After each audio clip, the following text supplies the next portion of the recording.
काय आपण मंदिरात का थांबलोय? जेव्हा मनात खूप साचतं ना, त्याचं ओझं होऊ लागतं आणि ते वेळोवेळी व्यक्त करणं खूप गरजेचं असतं. म्हणजे वेळ महत्वाची नसते, जागा महत्वाची असते. आणि मला वाटत नाही की याहून उत्तम जागा कोणती असेल. बॉस, मला कळतंय, एकीकडे गुलाब पकडल्या गेल्यावर तुझ्या आईचं सत्य सगळ्यांसमोर येईल, तिच्या नावावर लागलेलं कलंक पुसलं जाईल.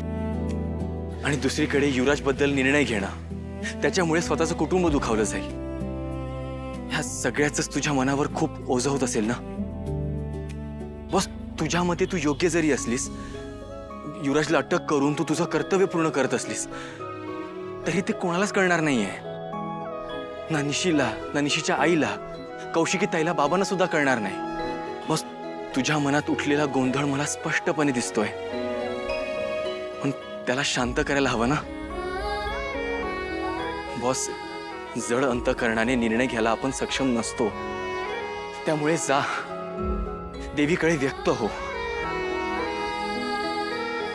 ज्या देवीने आपल्यासमोर ही परिस्थिती उभी केली आहे ना, तिला जाऊन सांग, मला माहितीये देवदेवता आपल्या प्रॉब्लेम्सवर सोल्युशन्स देत नाहीत, पण ते ताकद देतात या परिस्थितीला सामोरे जाण्याची. तू बोल, भांड, पण बॉस व्यक्त हो.